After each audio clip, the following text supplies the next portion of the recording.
got to get rid of them if they're going to hold you back from reaching your goals. So no more bullshit. Time to clean it up. That's the 10 points that are going to change the game in 2024. And if 2024 is going to be different from 2023, you got to do something different this year. If you always do what you always did, you'll always get what you always got. So you might as well give it another shot. And I mean, we're still accomplishing the same thing. We're training people, we're getting them lean muscle mass, and we're getting that body fat down. Weight loss is happening, they're feeling better. The same thing is achieved, but we're doing it on a much larger scale. Welcome to the Ultimate Man Podcast. Happy New Year to the listeners out there. Aaron and I are more than excited to celebrate the new year with you. I hope you had a great 2023. And today we're going to be diving into 10 ways that are actionable for you to help make this year better than last year. So get your notepads ready. You don't want to miss this one. 10 things coming your way. Here we go. Aaron's got his clipboard. And also, I want to let you know, Coach Aaron has started the year off with a little bit of a virus. It's attacked him, and we're not all immune. Unfortunately, we want to be, but he might have a little coughing, a little sneezing going on, but we're going to connect with you on a real level. So, Coach Aaron, how you feeling, brother? You doing all right? I'm doing good, brother. Let's crush it, man. Happy New Year to everybody out there. Let's get this party started. I love it. I love it. Good stuff. Well, I'm glad to hear you're feeling good, brother. You look great, sound great. I'm glad your voice is with us today, and I'll try to let you do as much talking as you can and just throw it, as needed. So, ladies and gentlemen who are watching right now, gentlemen, we're trying to connect with you here. So get your notepad, and we're going to give you 10 things that we're going to talk about today. And we're going to give you some real life experience on how Coach Aaron and I have both experienced these 10 different things. Point number one you want to write down is we're going to work on reflecting and learning. So just write these points out. Reflect and learn. Step number 2, set clear intentions. Step number 3, create a vision board. Step number 4, establish SMART goals. Step number 5, prioritize self-care. Number 6 will be learning new skills. Number 7, declutter and organize. Number 8 will be build support networks and communities. Number 9, embrace adaptability, be able to change on the fly. And number 10, practice gratitude.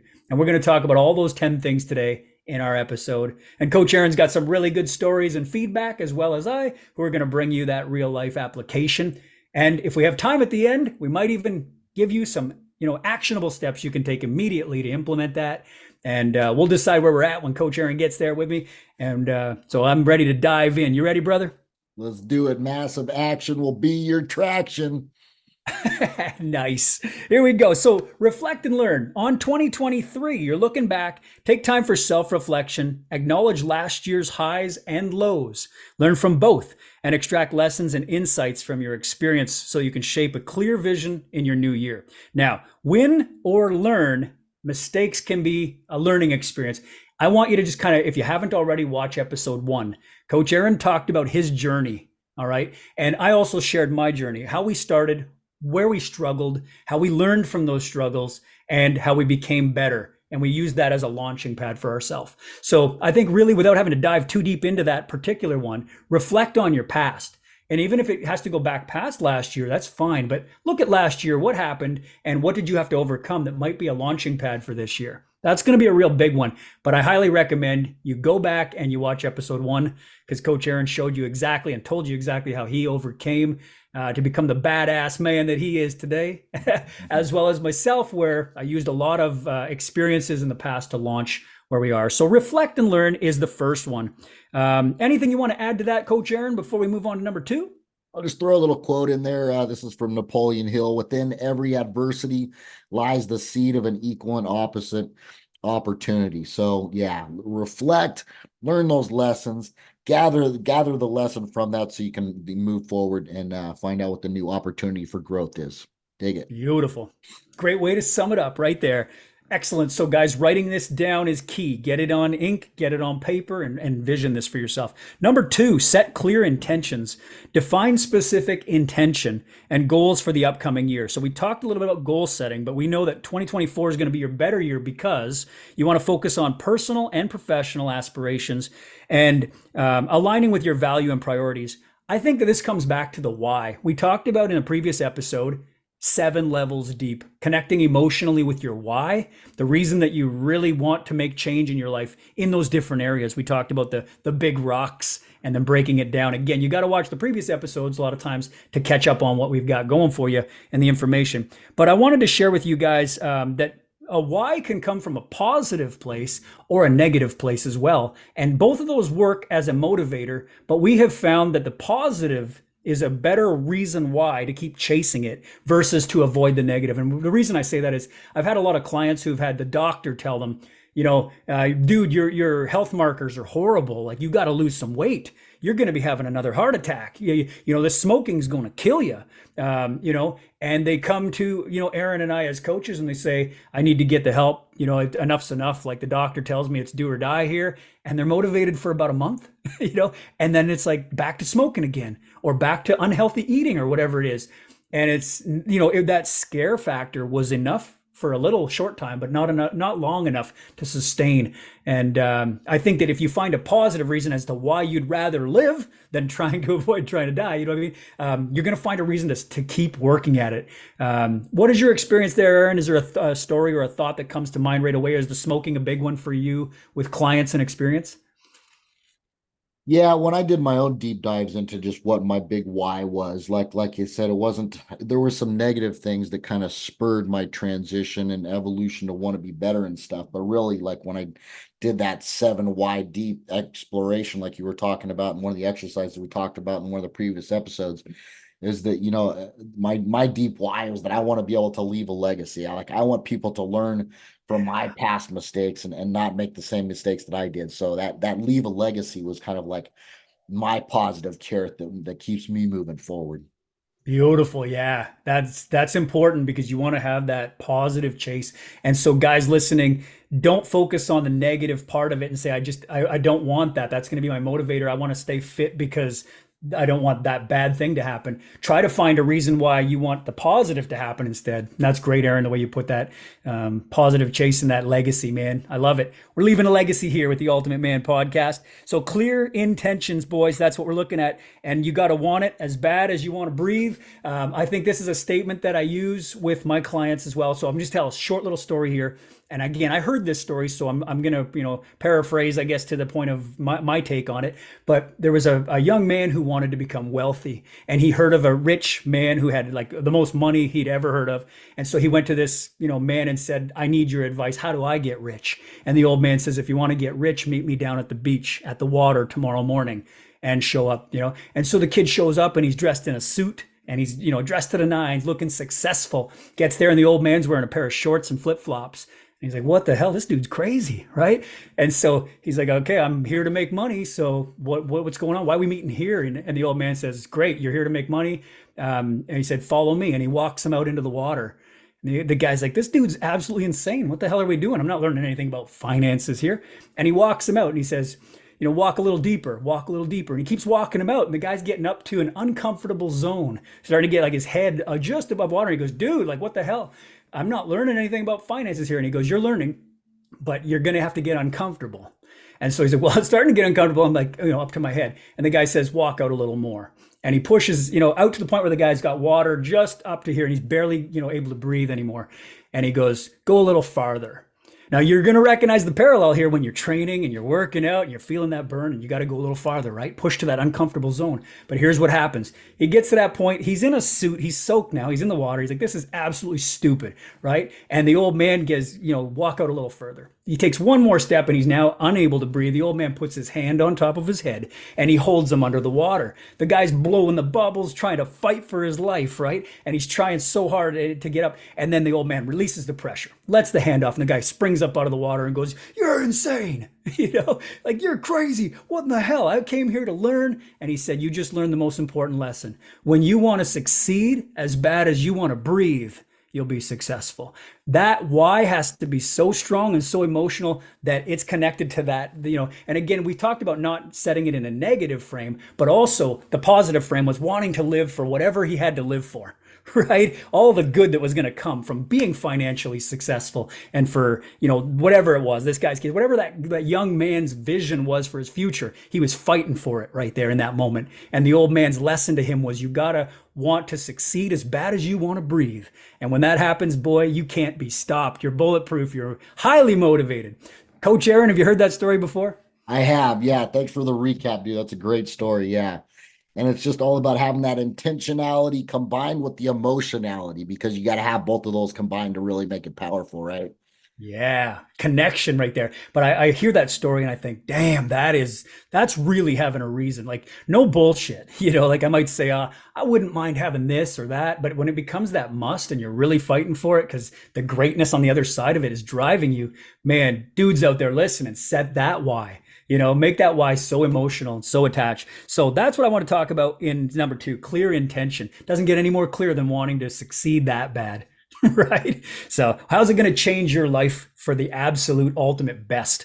That's the key. Number three was create a vision board. In the last episode, we were talking about my poster on the wall, Triple H, that big bodybuilder, the WWE superstar, looking jacked. I wanted to be that. I put that on the wall. He was in front of a Jeep. I own a Jeep today because I had that vision. That vision board was there. I never gave up on that dream. I traded in an old little red Dodge car for that big Jeep eventually. I got what I was after, but I had that vision the whole time. And so we talked about it in the last episode. Have something on the wall, like an actual visual picture. But I also wanted to say that in the tangibles that you can have, different images are one thing, but quotes are another thing. Sometimes you might have a quote that changed your life. And I know that Coach Aaron's got a couple really good ones because we've talked about these. But the one I wanted to give, and if you're writing these down, is a quote from Mark Twain. And it says, it's not the size of the dog in the fight, it's the size of the fight in the dog. And that's always driven me from my boxing career to my personal life. I just think, I'm only 5'7.5" on a good day. I'm not a very tall dude. I'm not a very big dude, but I try to have that fight inside me be larger than life, right? Never give up. Always have that fighter in you. Coach Aaron, obviously, you've had some influences and quotes that have led your way. Give us a couple of those gems. If you So, always do what you always did, you'll always get what you always got. So you might as well give it another shot. yeah, nice. See, that's real, right? That's true because they say the definition of insanity, doing the same thing over, expecting a different result. If 2023 looked like 2022 because you did the same shit and you got the same result again, it's time for change, right? So Coach Aaron's quote right there couldn't be any more true. That's a beauty. Who said that one? I'm not sure where I picked up Not sure, Rick. so many quotes off of all the years. I just kind of, I don't Yeah, know where yeah. they come from at this point.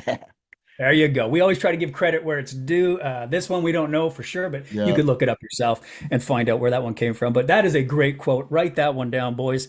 Let's do that one. And so when we talk about a vision board, you want to see things, you want to hear things, you want to read things. We talked about, sometimes getting the quotes and, of course, books and things like that. And I'm probably going to get to that in another one as well. But when we talk about books, some of the things that you might pick up in a book, self-help meditations and things like that. There's a lot of different books you can read, but you're going to try to enrich your knowledge as well. We'll talk about that coming up soon.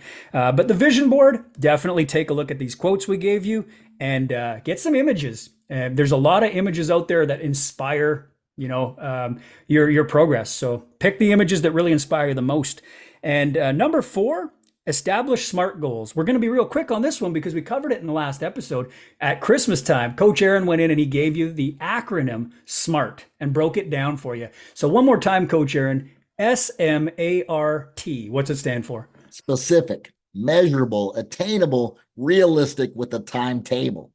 There it is. There it is. And you got to watch the episode if you want the full breakdown on it. But we're definitely giving you the way to break down the framework of setting a goal. And that's what you're going to find out. And that was in episode 3. So check that one out as well. Number 5, prioritize self-care. Dudes out there, listen, I know because I've been there. Self-care is one of those things we don't do enough of. We try to take care of everybody else. We're the provider, we're the man of the family or whatever it is, and you don't give yourself enough self-care time. Now, we're not talking about going and getting manicures and pedicures. Some of you, maybe that's what you do. And for me, that's not my thing, but we're going to go into self-care priority. Commit to regular exercise. That's self-care. Balancing nutrition is self care. Eating better and holding yourself accountable to eating better is self care. Adequate sleep, definite self care. And I know that I've been a victim of late nights and not getting enough sleep. That falls under self care. We got to get better at that. And then mindfulness practices, getting out in nature and nurturing a mental and emotional well being. So if you're writing these down, take those tips. If you need to stop the video, rewatch it, watch it as many times as you need, get that information, okay? And so I wanted to go to Coach Aaron on this because I've never met a guy who spends as much time out there in nature hiking and connecting with nature but also meditating. And I know that, Aaron, you went through a dark spot in your life and you used meditation and schooling through that to get you through. So guys, listen close. Coach Aaron, can you share a little piece of that for us on the meditative side and how it applies to your life, where it came from? Yeah, like I said, when I was going through a really challenging time, like I just needed to hit the reset button. And I've always been into like physical yoga, doing the postures and stuff since I was real young and stuff. So I was kind of drawn to that. And then I was, wanted to deep dive a little bit deeper into some meditation and just things to de-stress and declutter my mind, kind of refocus and stuff. So I actually went and took off to a yoga ashram.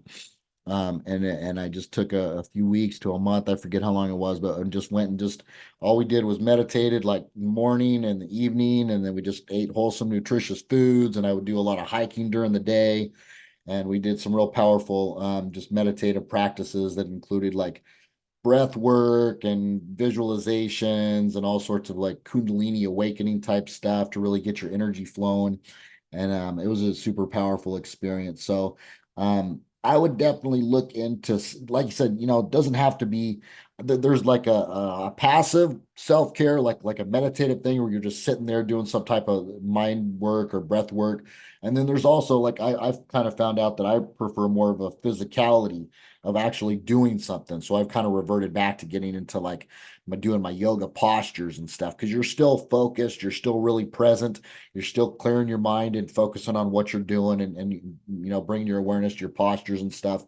So it's still very meditative, even though you're moving. And then you could even do, like I said, like go for hikes, like I go for hikes all the time, just to kind of clear your mind, get back to nature, disconnect from all the Wi-Fi and stuff. So whatever is gonna just kind of let you hit that reset and recharge button and let you Mm. reconnect with your super self again. Find what that is for you and put it on your calendar, man. You got to just set a schedule for that and like prioritize it just like you would anything else that's important in your life.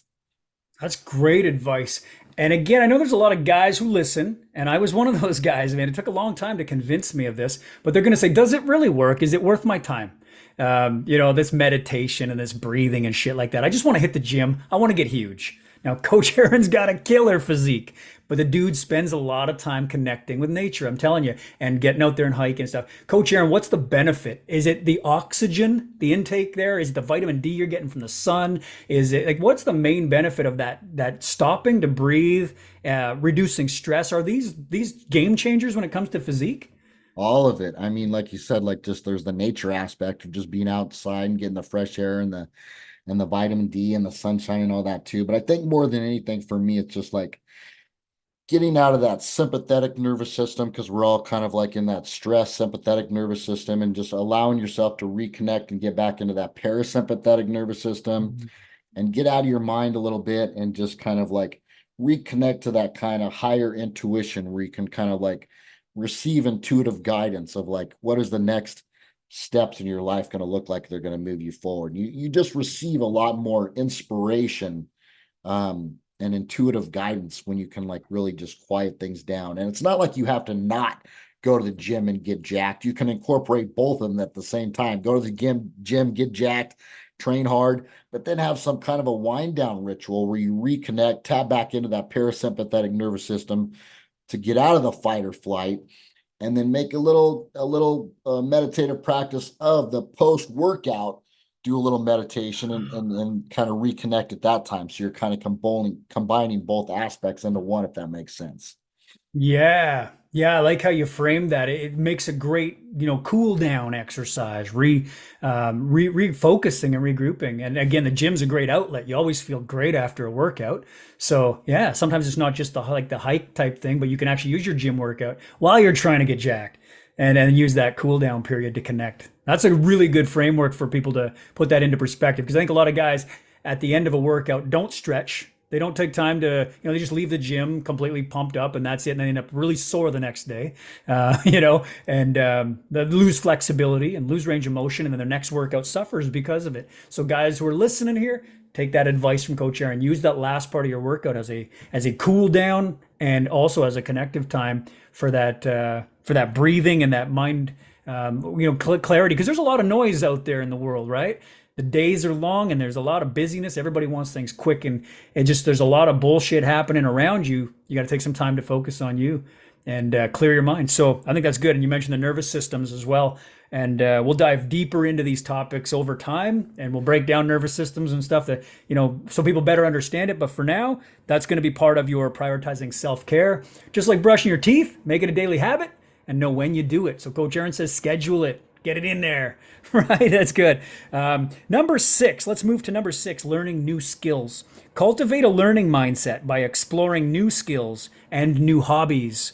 Invest time in self-improvement through courses, books, and workshops to expand your knowledge. So first of all, what are you passionate about? We're not just saying go take a course because anything's better than nothing if you're learning something new, but find something you're passionate about, because then you'll want to learn more. Like we talked about, study jiu-jitsu if you want to learn that. Maybe you're using it for self-defense. Maybe you're using it for the exercise and you want something that's non-impact and it's very safe to do and it's very effective and it's very confidence building. That's one thing you can do as a hobby, or you could take it to competitive levels. You never know where it'll go, but it could start with as a hobby.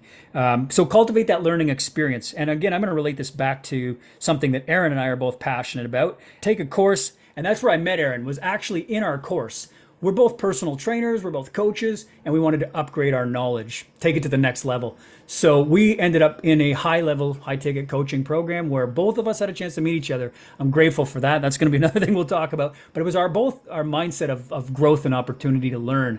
And then another thing was books. And I wanted to know, Aaron, have you got any specific recommendations of books? Because I know the first book that I think you should recommend is, for those of you who don't know, Coach Aaron's an author himself. He's already written a book. And if you're lucky, you can get a link to it in the description to get your hands on this. What's the name of the book? And tell us what it's about. Yeah, Mixed Martial Arts for the Mind, How to Win the Fight of Your Life. So this is kind of like an autobiography kind of experience of my journey of going from my times of turmoil and kind of coming out of that, digging myself out of the hole and kind of coming back to a nice place of homeostasis and getting my shit back together again. So it goes over a lot of the lessons that I learned, and that kind of growth mindset. I call it the MMA approach, because it's you gotta change the meaning of the situations that happen to your life. And we'll talk about this, I think, in one of the other points here too. But it's the meaning that you ascribe to the situations that create your mood. So that's meaning, MMA, and then that's going to create your attitude. And that attitude is going to lead to the actions that you take.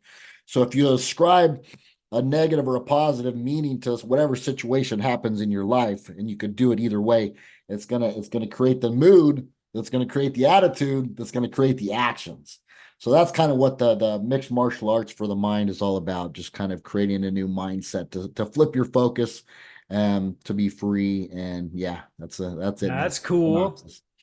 Yeah, I love it. So those of you who want to get your hands on that book, Coach Aaron's going to put a link to it in the show notes so you can get your hands on that. MMA, I didn't realize that it could be used, as an acronym, I guess. And that's very clever, but very, very actual, like something you can apply and make it work. I love that, man. That's good. And again, you're sitting here with 2 experienced coaches and an author. How about that? Awesome. Good stuff. So that's in number 6. Be willing to learn new skills. That's the beauty of number 6. Number 7, it's time to declutter and organize. From 2023, you probably had a lot of clutter. And some of that is in the form of fitness, some of that's in the form of nutrition, and some of that's in the form of relationships. They can come in the form of, clutter, and organization is needed. So streamline your living and your workspace, clear out clutter, organize your environment, and create conductive space for productivity and mental clarity. Here's where I want to go with this one. First of all, the kitchen. I always say this: if you opened your door because Aaron and I were knocking. Would you let us in, and would you be proud to show us a little tour of your kitchen if we went through your cupboards and we went through your fridge and we went through your pantries and took a look at the things that you say, like you're telling us you want to lose weight, you want to get jacked, you want to be, healthy. And then if we walk through there today, would you let us in? Would you let us look through that? Give some thought to that. You have to declutter. If you're not proud of what's in there, then you got to declutter. You got to get rid of some of that. If I took you through Coach Aaron's fridge right now, and he let us have a look in there, you're going to see a lot of whole foods, a lot of healthiness. Do you keep any kind of snacks around, like in the form of like processed or anything that would be like, maybe an 80-20 balance to your life? Or are you pretty bang on with whole foods and clean the entire time, Coach? I don't keep any snacks. My snacks are like healthy snacks. It wouldn't be considered like a splurge for me is like having an apple and some peanut butter or something. You know what I mean? Okay. I used to be really, really bad when it comes to that, and had some like Oreos and stuff like that when I was going through my dark times. But all that sugar and stuff is just not bad for you. So I just got it out of my environment altogether, and that's the best way. Because if it's around, if it's in sight, I'm gonna eat it. So just out of sight, out of mind, baby. Yeah, that's good. Out of sight, out of mind. And that reminds me too, because we're at the holiday season, there's probably been a lot of stuff that maybe you don't normally have in your house, but someone came over and brought it with them. That happens where people bring a dish over for a dinner or whatever, and it stays. I try to use the same day in and out rule. So when it comes in, it goes out the same day. If they brought it and it's not fully eaten, somebody's taking it with them. Don't leave it here. If you know a food's a trigger for you and you're trying to lose weight or drop body fat, you got to get that food out of there. So in and out the same day rule can really help. And that's part of decluttering. But what you want to do is you want to take some time and clean out the fridge, clean out the cupboard. And if you got someone else in your life who eats, horrible diet and is processed, give them, you don't have to control other people's lives, only control your own. Give them a cupboard of their own or a space of their own and say, or you're going to take your own space and say, this is my spot. It's clean. It's mine. I'm not going to be tempted to go into that area. And if so, I got to move it to another area. Maybe I'll put your cupboard downstairs in a pantry or whatever.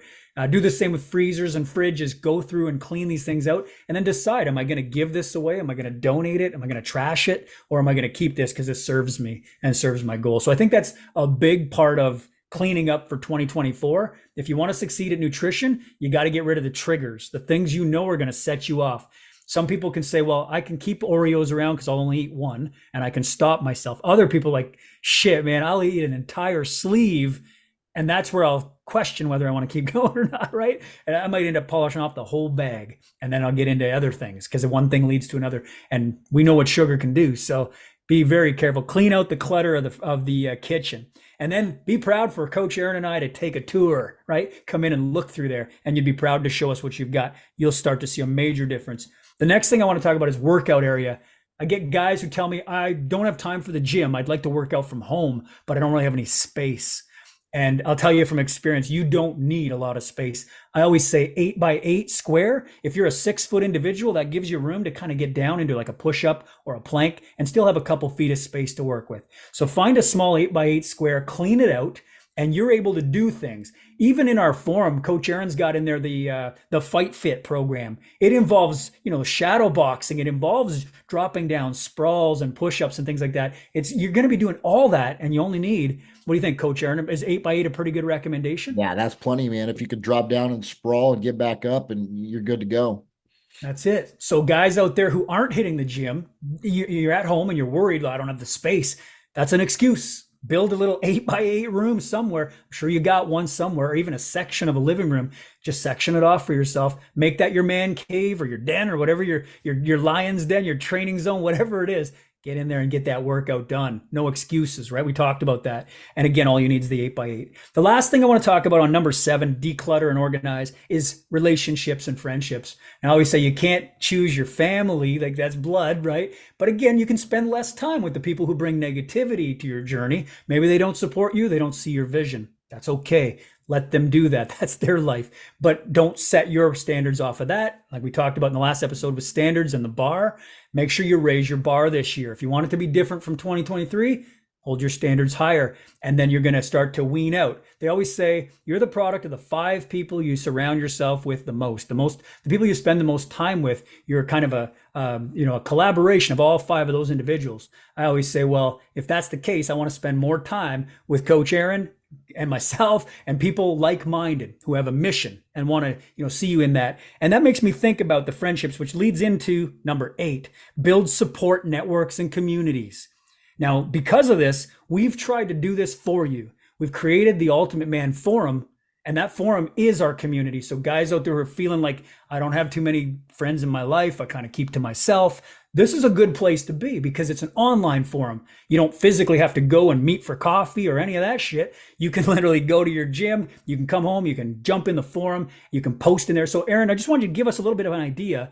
When it comes to community, how would a guy benefit from getting something out of the forum for community in number 8? Yeah, well, it's like a social media. It's multiple aspects. It's like I said, community, and then we have our coaches in there, and then it's got the camaraderie of all of the team kind of together. So the 3 C's, right? Community, Nice. coaching, and camaraderie.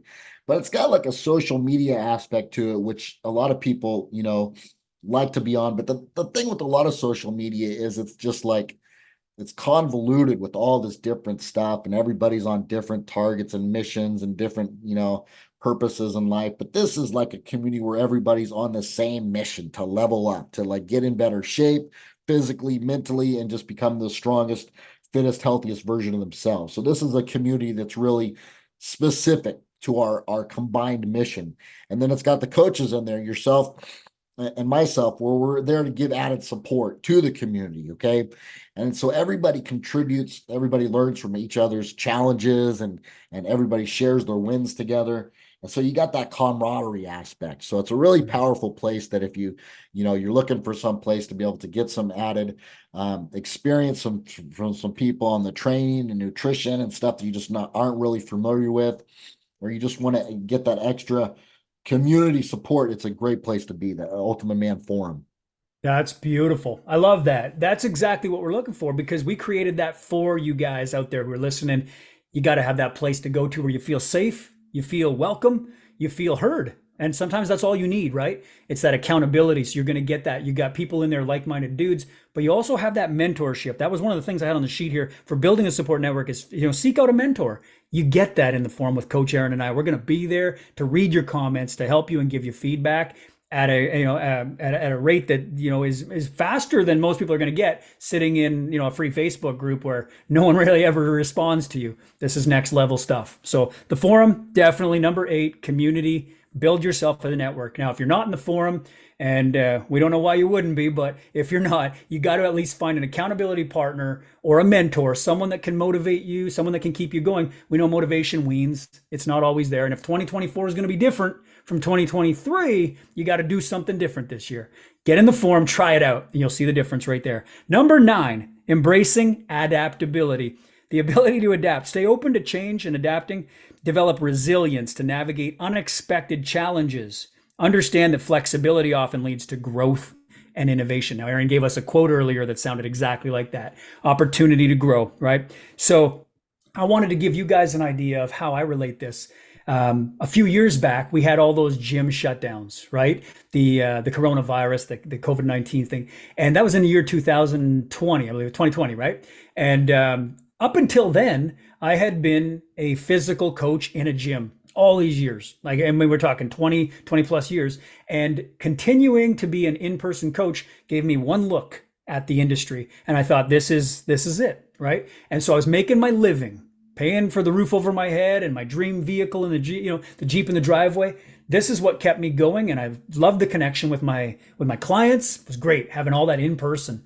But when that happened, I was unemployed, and it was not by choice, right? And it happened once. Then they said, we can go back to work. The gym's opened again. And here we go. Okay, great. And then they closed down again, and I'm unemployed again. Now, the government's not going to fund you forever, right? I wasn't able to keep my bills paid, and I had to find another way. So this is what I'm talking about here. Embracing the ability to adapt. Here's what happened. I decided to go home and figure out another way. So I got online and I looked it up, and I found people were doing Zoom. And now we all know what Zoom is. It's become very powerful, right? A huge network. But Zoom was something brand new to me. I didn't know how to navigate it, had to learn something new. And it was almost by force I had to do it because I had to make a living, right? And so I put out, and some of you might even remember being part of this, but I put out a $5 class, and it was an online Zoom boot camp. And it was literally me working my ass off, sweating it out. And for you, you could join in for $5. It was trying to keep people fit and healthy over that time off when the gyms were closed. So we really learned about working out from home. And my ability to adapt really made it so I was enjoying the at home process, but so were the clients who were working with me. And we started to adapt into, hey, here's new ways to do exercises we did at the gym. And we started to learn, hey, we're getting good at this at home workout stuff. So what happened was over the next 3 years, we went completely from the in-person brick and mortar model to online training. And I became an online coach. We became online at-home workout specialists. So those of you who are at home and want to be, maybe your schedule doesn't give you time to be in a gym, that's what we specialize in, is we give you the ability to take it home and work out and be able to maximize that. And so in the last 2 years, we've actually won the award here in our Sudbury region of Ontario, Canada. We've won the Platinum Award, #1 in the city for at home, basically personal training and weight loss and nutrition, which is super cool. It was Yeah. totally unexpected. Never would have happened if I didn't have the ability to pivot, right? And to embrace adaptability. So that's my story on the business side of things. Coach Aaron, have you got a great story about business side, or does yours follow along those same lines? What do you think? It does follow along those same lines. Like I transitioned online just a little bit before you probably because I did it before the COVID and stuff. I did it out of necessity as well because I had my brick and mortar gym that I owned and I was running like MMA classes and CrossFit style classes and stuff. And my body just started to wear out. I hit like 40 years old. I had my hip replacements and I had like multiple injuries accumulated from training and stuff. And I just like I couldn't do it anymore, and I couldn't teach multiple classes per day, and it just became like a physical necessity for me to pivot. So I transitioned into online coaching as soon as I closed my gym down. Mhm. And you just have to be open to that adaptability. And like the quote I said earlier, every adversity brings within it the seed of an equal and opposite opportunity. So if you can just see that and when that circumstances arises, what is the meaning that you give to that circumstance? You could either say, oh man, my body's all beat up, I got to close my gym. You could get depressed about it and stay in the funk for a long time. Or you could be like, okay, how does this serve me? Okay, well, I have a lot of skills I can still bring to the table. I still love to help coaching people. I could transition to helping people online, still do what I love, not have to beat up my body anymore, and then I still have the best of both worlds. So yeah, adaptability. That's awesome. I like that. Yeah. And again, you've had a lot of experiences with the in person and then injuries and things that you've had to overcome. That could be a lot of negative roads you took, right? But you had the ability to spin it and adapt. And I think that a lot of people they make themselves the victim of that experience. But that experience is not good or bad. It's whatever you make it, right? Whatever meaning you give to it. And that's exactly what you were saying there, Coach.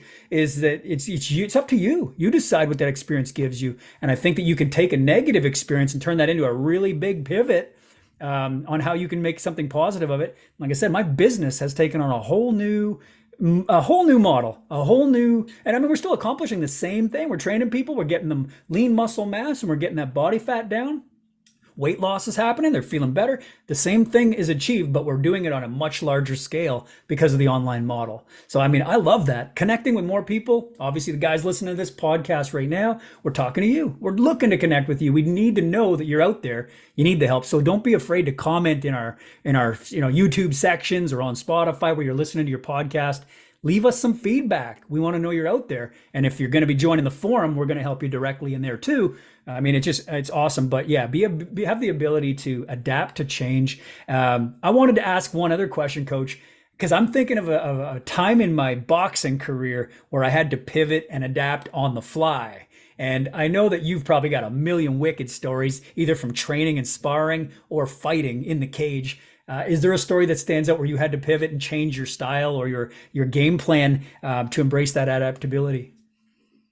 Yeah, most definitely. So I mentioned this in one of the previous episodes. Like my style of fighting is like there's a saying that goes, "How you do anything is how you do everything." And I've always been the type of like I always do things like really just intense, like all gung ho, like I've always been like a sprinter because I've been into bodybuilding and strength training. Like it's all about pushing yourself to the max, like as hard as you can go for a short period of time. So my body adapted to that style of training ever since I was a young kid working out. And so I have really good fast twitch muscle fibers. Like in the first couple minutes of a fight, for instance, I'm just like going out there crushing it and could really just demolish people unless they can out cardio me. Right. So I had to figure out real quick that these guys that had enough skill to weather the storm of the first couple of minutes, I had to adapt and become more well-rounded. So I wasn't just this like gorilla going out there trying to tear someone apart in a couple of minutes. When I started going to more advanced training schools like the NorCal Fighting Alliance and stuff with David Terrell, he put us in like I think it was called the Shark Tank, and you'd have to go from one guy to the next guy to the next guy. So you'd have one fresh guy after the other. So it wasn't you couldn't just go out there and give it all you got in the first couple of minutes and blow your wad. You had to learn to pace yourself.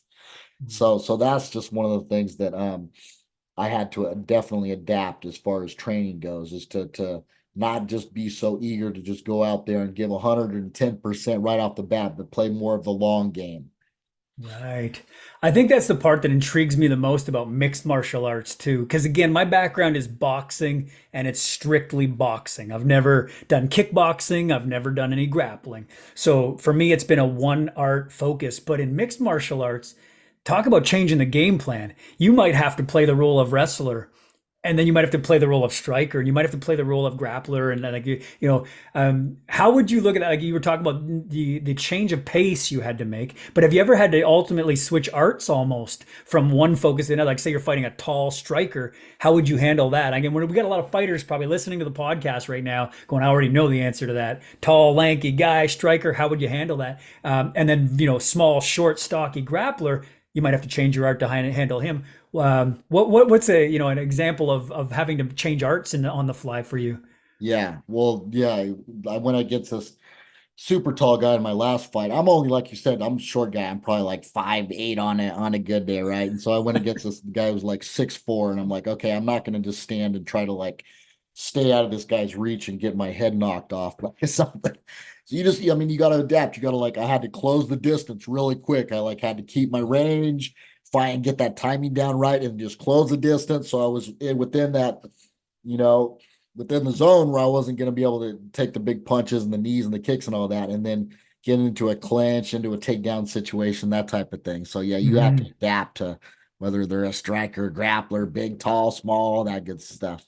I love that about mixed martial arts is just seeing those arts and the ability to change. And I think that's what makes the greatest mixed martial artists is they've mastered a lot of skills in each of those different arts and called upon in a split second, you can see them change and transition. And again, we bring that back to real life. How fast can you transition when you notice something isn't working? Change and change the focus, reposition and pivot.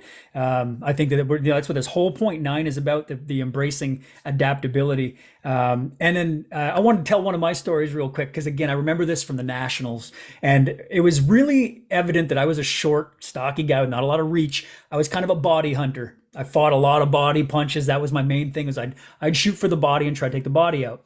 The opponent that I had that at that particular national tournament was the odds-on favorite to win. Everybody said this guy's going to take the tournament. He's by far the best, and he's actually the hometown guy from Alberta where we were. So I drew this guy on like the first fight of the tournament. Like, oh man, this sucks, right? I could have gotten my own head and said I'm already defeated, but instead I was like, no, I have a power advantage over this guy. Right. So I'm going to go in there. I'm going to hit him hard. Well, it turned out I couldn't reach him, couldn't hit him, and he was outboxing me from the outside. So for those of you who, are into the striking arts and listening to this, or even just appreciate the story of adaptation on the fly, I realized boxing wasn't going to work, but I also wasn't able to get in close the distance and hit his body because he was really good with the footwork. So what I did was I led him to believe that an uppercut would be present if I was ducking down and putting my head down. And so I put my head down and I reached over top. And those of you watching this on video right now, I swung with the overhand right, almost Chuck Liddell style here. And I threw what might look like the biggest haymaker power base of all time. and it was ugly, man. It was something your coach would tell you, don't ever do that again. That was terrible form. It was the ugliest thing ever, but it landed flush on the chin because he actually went down to throw that uppercut, got caught in the process, and I was able to drop the national expected, champion here. And he got back up, and I thought, well, it worked once. It might work again, right? Not the game plan. My coach never told me to do it. I had no clue that it was ever going to happen, but I thought it worked once. So I literally threw it again the next thing I did. Like didn't even set it up, just waited for him. I ducked down and I threw it again and it landed again. Same spot, same outcome. He hits the canvas. Referees and in amateur boxing, two 8 counts in a round, fight's over. They stop the fight. I beat the odds on champion to win the tournament. And it was all based on a quick switch of game plan. And I knew that I had one advantage, and that was how hard I could hit. That was it, man. I didn't have any other advantage, but I used that one thing and I pivoted to make it work for me. Luckily, it worked, but you never know until you try, right? So don't be afraid to try something different in 2024 that, take our fight story and bring it to your life. Maybe it's something in the gym. You've been doing the same program for all year and you're like, I don't know what else to do. It's time to pivot and time to change that style of training and that modality if you're doing the same thing and getting the same result. We talked about insanity, right? Expecting a different result by doing the same thing. So I love your story about the Shark Tank, coach. That's awesome. Super Yeah. badass. And then again, think about my pivot to the one punch haymaker that, like I said, it would never be something I'd tell people, to do as a technique unless, obviously it's a desperation moment. It was not pretty, but it worked. So Throw that sometimes overhead right at life. that's it. Smash life with that overhand right. That's awesome. And it's New Year's, so we were going to be celebrating. Most people are taking in, 2023 as a recap. We've got one more point to go, and we're going to talk about that one in just a second. But I think at this point, it's important to remind people tonight's going to be, for most people, a night of drinking, a night of celebration. So be safe out there if you choose to drink. Coach Aaron and Coach Aaron, are you going to be having any drinks? No, Is no, alcohol no part of your life? cocktails. None in my life anymore. No, it doesn't Okay. work well with me. You got Been to know there, your done limits, that. right? Yep. Yeah. Alcohol for me, not really something I dive into either. So I won't be having any drinks, but I would like to raise a toast and a cheers to the Ultimate Man podcast. We've got our drinks here. And Coach Aaron, cheers to you and cheers to all the guys listening right now. Let's get our celebratory drink in there. Happy 2023, moving into cheers to 2024. Cheers, Ultimate Man. It's always nice to have a drink with the boys, right? It doesn't have to be alcohol. Don't feel ashamed if you're the guy who doesn't do that. I think one of the biggest things out there is that eating unhealthy and drinking and, basically punishing your body has become so normal that someone who treats themselves good and healthy is seen as abnormal or out of sync. Like, what's wrong with you? Why don't you want to drink? It's like, don't let people make you feel that way. If you don't drink, you don't drink. Stand your ground on that. Again, raise that bar. When I go to a party or something and someone says, hey, would you like a drink? I say, no, thanks. I don't drink. I'm not a drinker. Then, okay, cool. They respect that. But if you're kind of like, well, I don't know, you're him and haw and you're a little on the fence and uncertain about it, they'll be like, oh, come on, just one, and they'll continue to push until you have one. So be hardcore with your decision. If you don't want to drink, don't drink. And if you say to yourself, I'm going to drink maybe two, and that's my limit, then stick to that. Bring yourself, whatever else you're going to drink and try to stick to having a glass of water to offset every drink you do have. Those are some things that can help you through the night. Once people get drinking, man, they don't know what you're drinking. They don't care. As long as you got a solo cup in your hand, you're partying, right? So that's as we talk about moving into 2024 and tonight's celebrations.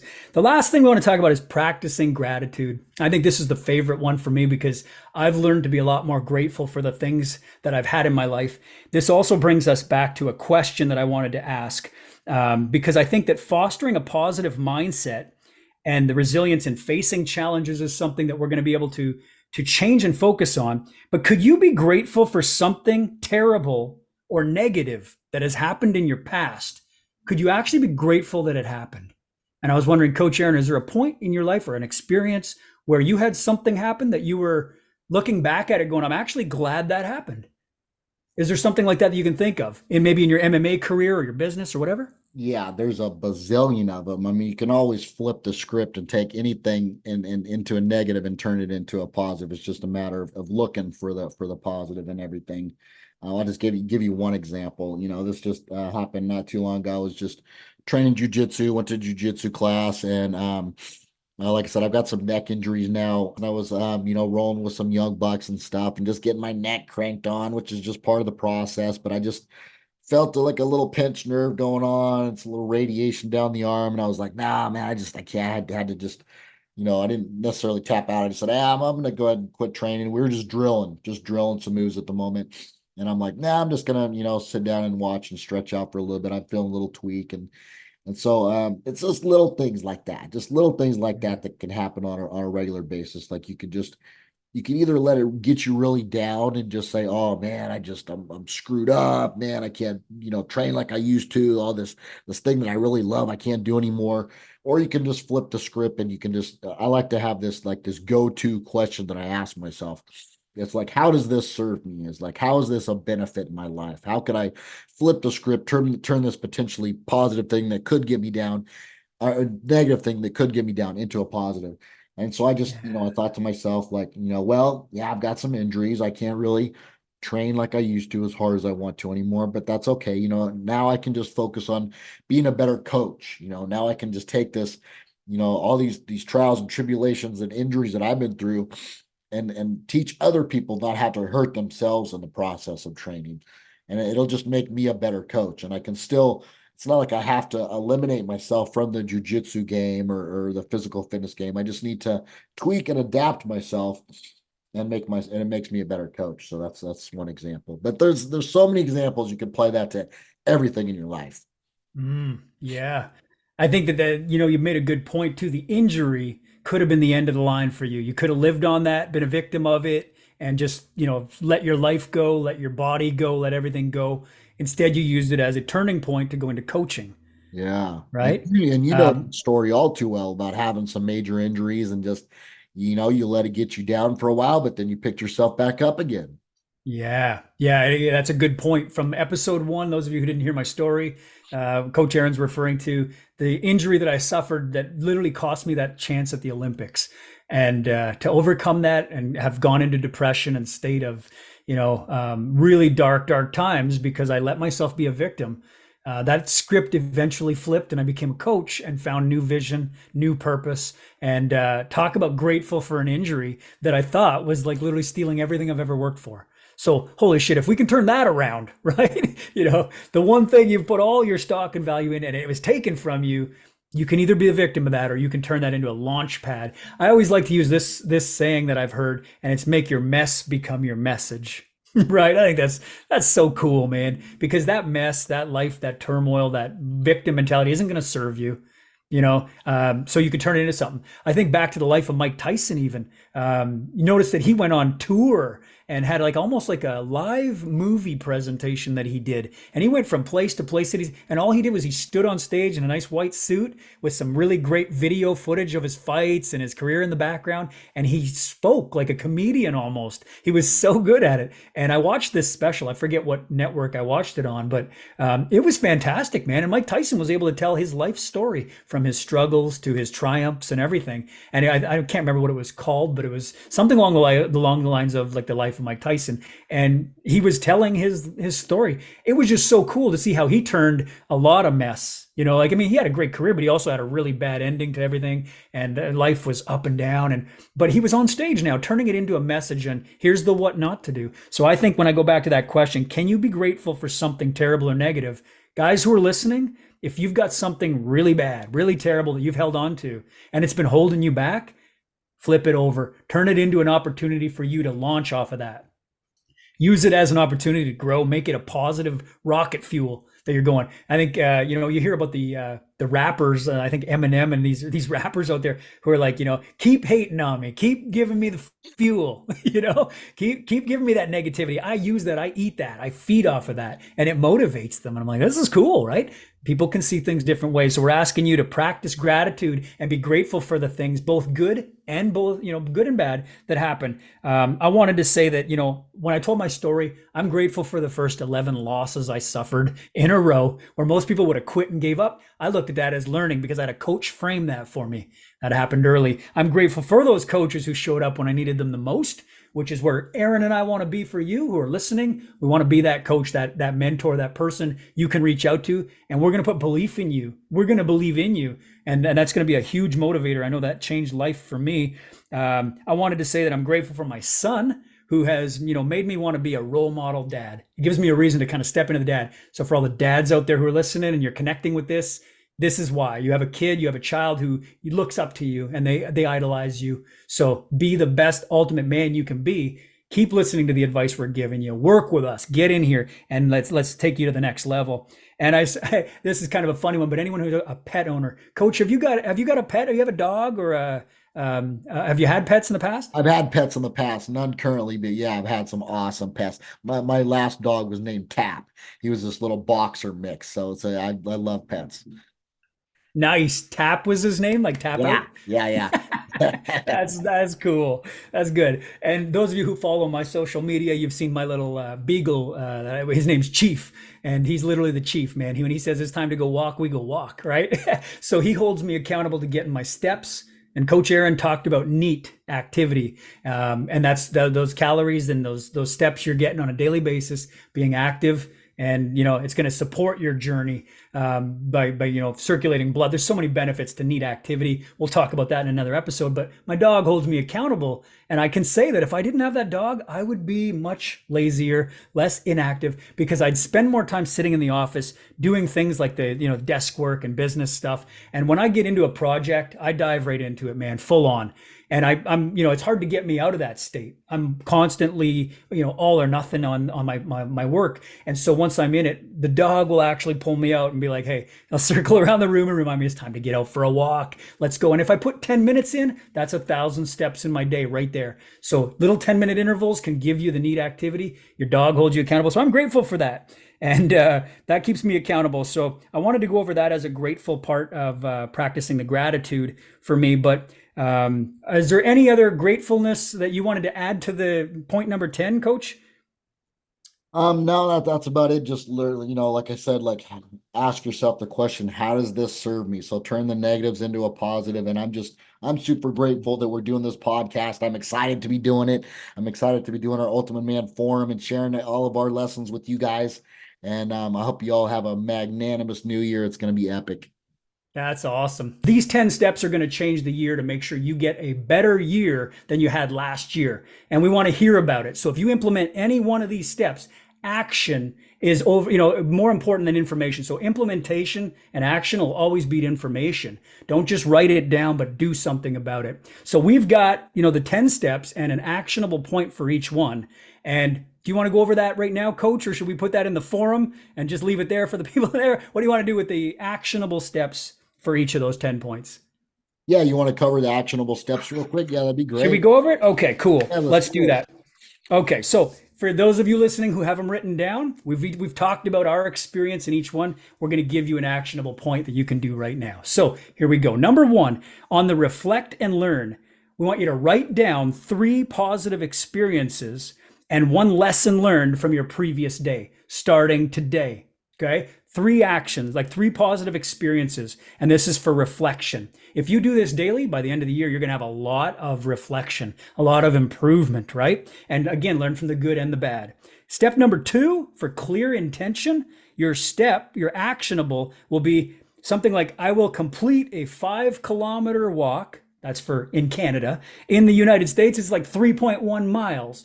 So I will complete a 3.1 mile hike or walk every week for the next 3 months to improve my fitness. This is part of your goal setting, but it's also setting a clear intention.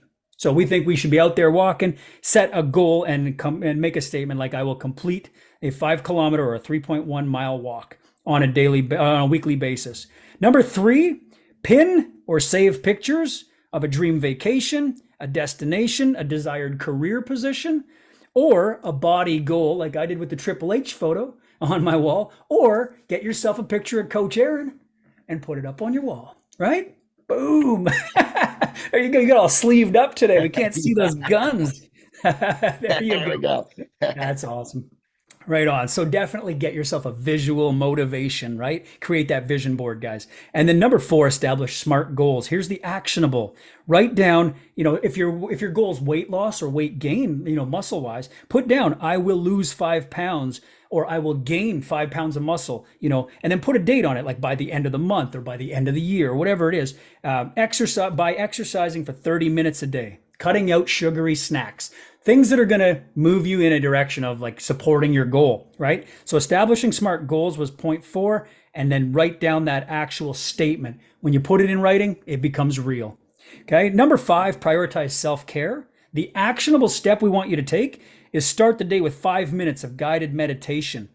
Some people use an app. Have you ever used an app, Coach? Have you seen the meditation apps? Like, I know the Fitbit that I use, it actually has a little meditation thing right in it where it's like a breathing drill, and it just says, Yeah. follow the pulse, breathe in, breathe out. Yeah. Are there any apps that you recommend or anything you've used in the past? I've used a few. I think Reverie is one that I've used in the past. There's a couple of them. Yeah. Cool. Cool. Excellent. So again, guys out there, this is just an actionable step you can do right now. So start the day with 5 minutes of guided meditation. YouTube's another great platform where you can find guided meditation. Just look up for someone who's walking you through it. Follow along. Okay. You don't have to be a pro at it. Get the help you need. I Right. actually Number have a really 6. good guided meditation in the forum as well, too. Well, there you go. Yeah. That's perfect. I forgot, again, more and more benefits from the forum. Guys, you need the information. You're going to get it there. The application's there. So, number 6, learn new skills. Here's what you're going to do. Begin an online language course or a video tutorial or something related to a hobby that you want to learn. We've talked about the BJJ, get into something like that, get into boxing, take on a hobby. Maybe you want to play guitar, you want to learn to sing. Do something like that for learning a new skill. You can definitely do that through a book, or you can take an audio course, or literally attend something in person. But we want you to go ahead and begin something that's going to be, related to something you're interested in, because that's what you're going to stick to. Okay, so number 6, you got to do something you're going to really be interested in. Don't just do it because we said find something to do. Pick something you actually are passionate about, and you'll find you get far more success in that. Number 7, the actionable for decluttering and organizing. If you're going to do something right away, dedicate time for each day or each evening to organize and declutter a drawer or a shelf. If we're talking about the kitchen, say today, I'm going to go ahead and I'm going to clean the fridge out right now, right? I'm going to go and make that my goal for today. Tomorrow, I'll clean the cupboard. Then I'll clean a pantry. Go ahead and do that. Or maybe you want to clean out that 8x8 workout space. Go do that now. Don't wait around and say, they told me I should probably do that. I'll get around to it. Do it now so that you're ready and you're set up for success. It's like meal prep. Make the food ahead of time. You're going to most likely just grab it because you like quick convenience. It's ready to go. So go ahead and declutter by dedicating a little time each day to cleaning out one thing.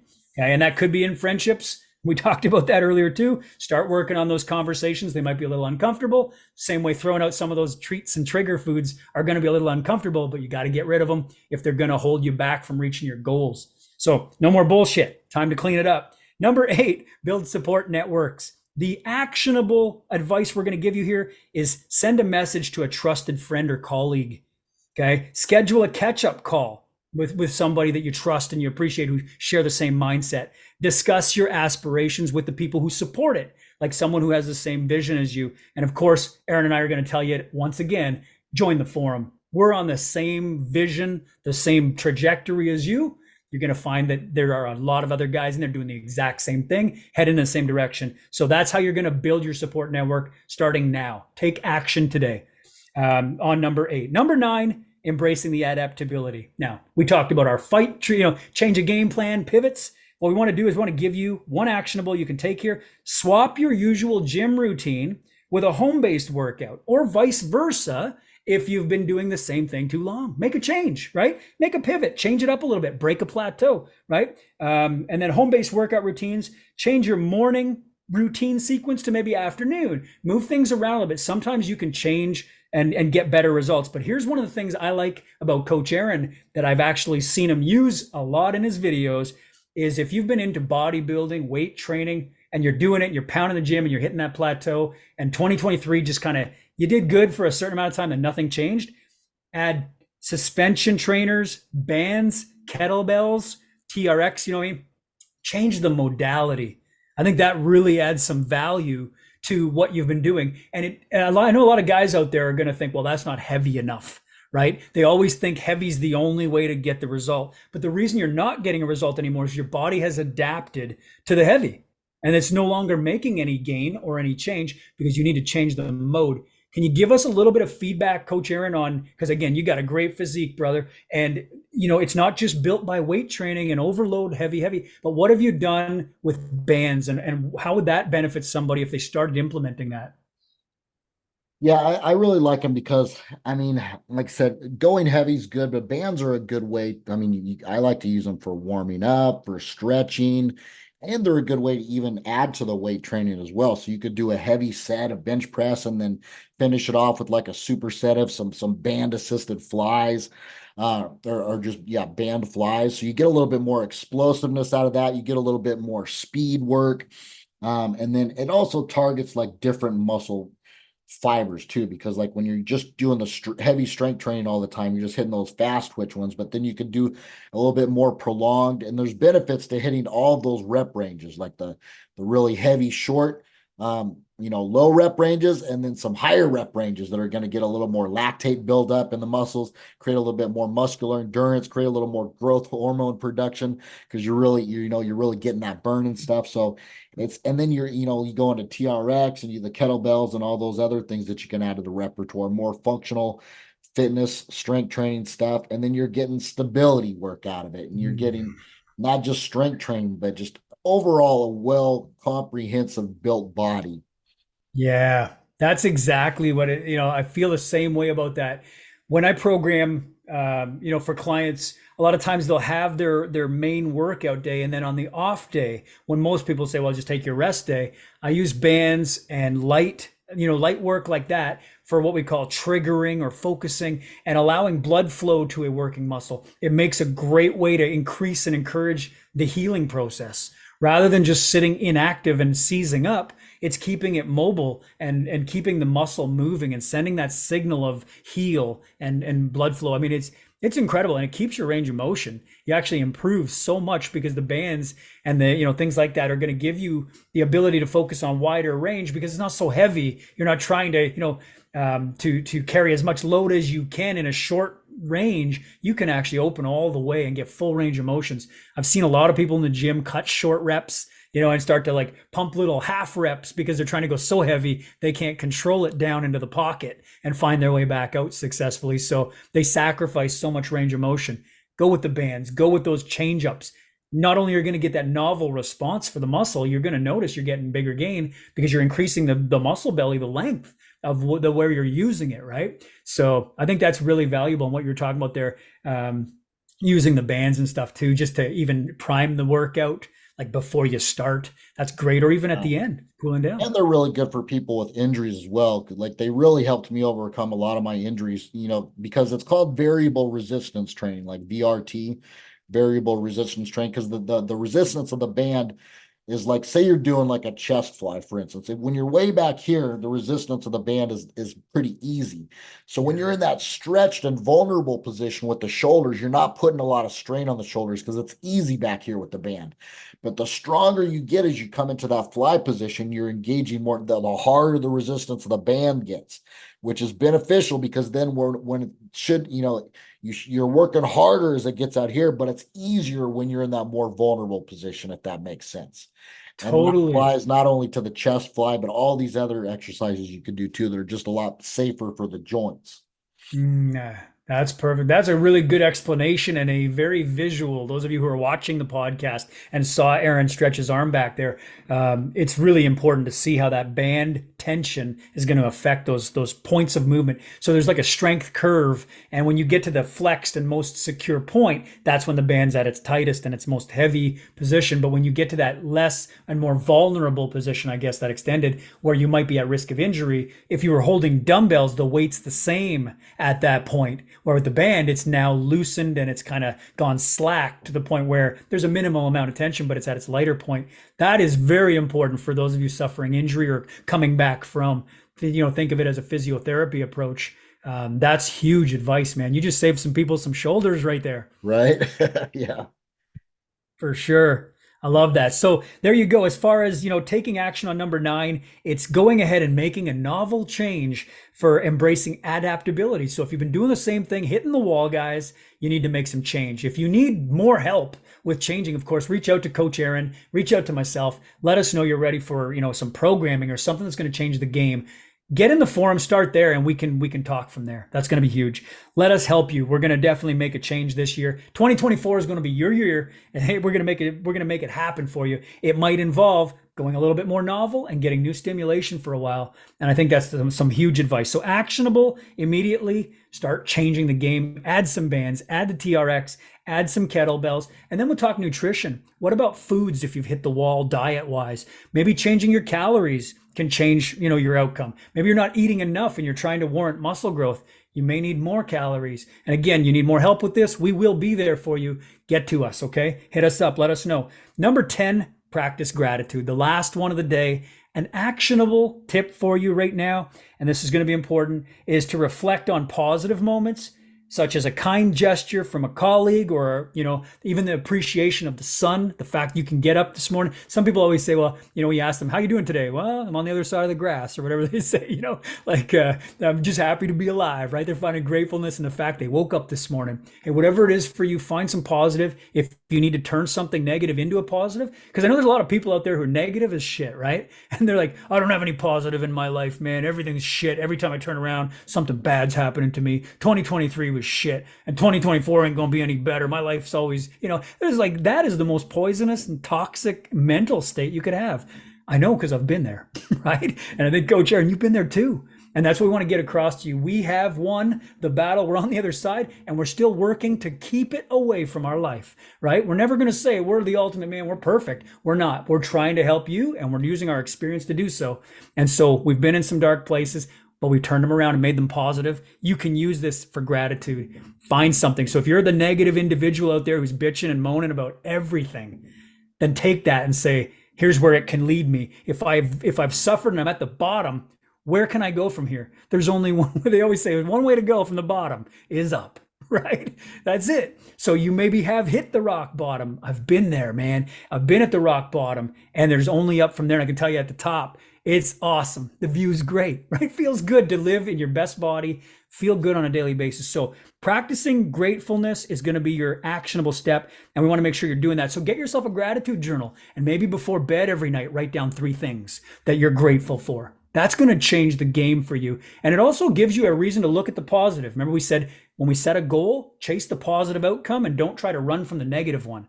You'll be more likely to stick to it if you're chasing that positive ultimate man, outcome that you're looking for. So that's what I think will be the actionable for you. Get a journal, get a gratitude journal, and write down 3 things tonight that you're grateful for from today. One of them should be this podcast. You're grateful because you stayed, you listened to the end, and you got to share the day with Coach Aaron and I, and we're super happy that you did. That's the 10 points that are going to change the game in 2024. We hope that you got extreme value from it, but we know there's nothing better than implementation, so take action. Coach, wrap it up for us. What are you thinking, brother?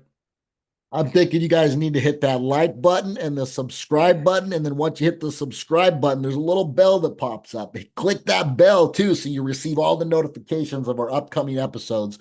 We launch a new episode every Monday. So we're going to just help you. We're going to help bring forth that strongest, fittest, healthiest, most positive person of you with a punch.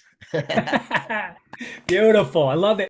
Hey, if you enjoyed today's episode, don't forget to like and subscribe to the channel. We appreciate it. It helps the algorithm and it helps us grow our channel so we can bring you more great episodes and some really great guests for the future. Also, if you're interested in working with Aaron and I and you want to gain some information and experience from us, then always reach out in the best way that you can.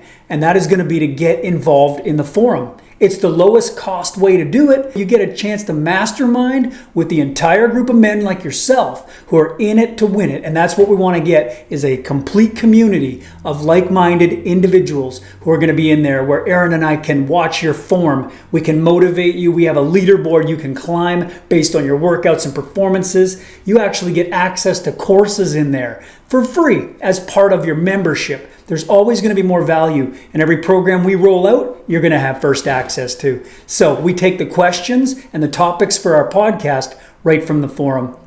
Gentlemen, there's no better place to be. If I wanted to get involved, this is where I would start. Get into the Ultimate Man Forum, and we will see you on the inside. And so out there, guys, remember too, every month we're bringing in main events, which is where we have a guest in the show who's going to bring their life stories to real life for you and show you how they adapted and overcame troubles, tribulations, and they found ways to succeed and become a better version of themselves.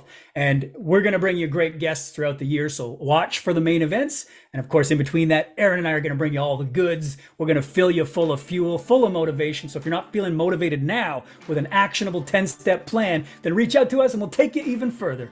And until then, I say bring it in, boys. Happy New Year. Happy New Year's.